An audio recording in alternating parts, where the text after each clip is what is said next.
Good evening friends. आज देखि नियंतु मु एठी 2 कप बुट डाली रे गोटे कप मुग डाली भिजे नेची माने 3 घंटा 4 घंटा पूर्व भिजे देथिले। ओइटा हमर भलो भाबरे भिजी जाई छै। देखो बुट डालटा मध्यम फुली जाई छै। तो याकू हमें आज पकोड़ी गोटे बनेबा यादे रे याकू बैटर बने की पकोड़ी करबा। तो या पे मसाला कोन कर रखी छी देखि दो दियंतु। तो मसाला एठी रखी नै छी देखि नियंतु प्याज मीडियम साइज रो नै नै छी और रसुण एठी प्याज 2-3 टा मीडियम साइज रे गोटे एठी काटी देछि। और रसुण 2 बुदा फाळ प्याज थिला काटी अदा गोटे इंच रो एबे हम कोन करबा नाइट देखिन तो आ एठी देखिन तो बहुत सारा कंचा लंका नै नै छी। तो एबे हम याकू सब काटी दबा माने प्याज को काटी दबा रसुण रो चोपा छोड़ देबा और कंचा लंका बने छोट छोट करके काटी दबा। तापर हमें नेक्स्ट स्टेप को जिबा। तो ये देखने तो प्याज रसुण अदा को एमती छड़े देली और लंका को काटेनी काटबी पर जेहेतु मोर छुआ खाइबे तो याकू स्किप करबे। एबे ओइटी गोटे ग्राइंडर जार नै नै छी। एबे हम यात्रे सब जाको ऐड कर देबा प्याज रसुण अदा को। तो ये प्याज रसुण अदा ऐड कर दे छी। एबे यात्रे जो भिजे के रखितले मुग डाली और बुट डालटा मध्ये ऐड कर देबा। ग्राइंड करबा।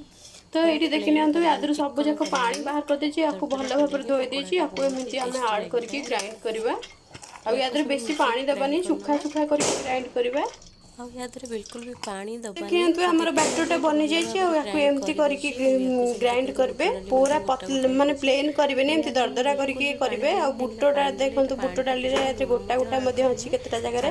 तो ए टाइप रे याकू ग्राइंड करबे और सुखा सुखा करबे। अल्प टिके जस्ट पानी ऐड करके हाफ कप आ टेस्टी एबे हम याकू बहुत इजी याकू एठी 2 ରୁ 3 मिनिट पर्यंत रखि देबा। तापर यातर से पाउडर मसला ऐड करबा। हम काटी के रखि देथिली बतबे आपन को देखा। एबे एठी हमर 2 ରୁ 3 मिनिट हे जाय छै। एबे हम यादरे करी पत्ता किछि ऐड कर दै छी। देखंतु याकू काटी दै छी छोट छोट करके।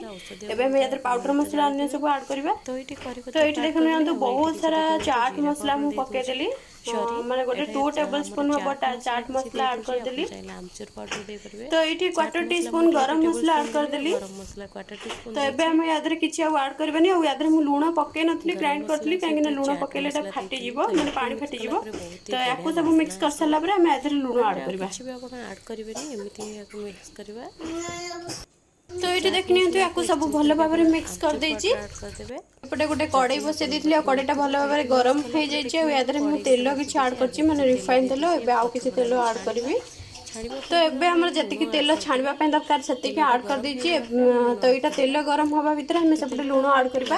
एटे स्वाद अनुसार लूण ऐड कर देबा। को भल भाव में मिक्स कर देबा। छाणीबार जस्ट पूर्वरु ही लूण ऐड करबे काहे ना एटा हमर पानी फाटी। तो एठी कहि देबी जे छाणीबार जस्ट पूर्वरु आपण तेल आधरे लूण ऐड करबे। नै तो लूणटा जदी आपण ऐड करछन ताले फाटी जिबार बहुत चांसेस थाए। और एटा फाटी गेले पूरा पानिया पानी हो जिवो भलरे पकोड़ी बनिबनी हमरा। बनिला हम एटा बनि जिवो जदी। तो एठी हमर लूणटा भल भाव में मिसी जाइछि।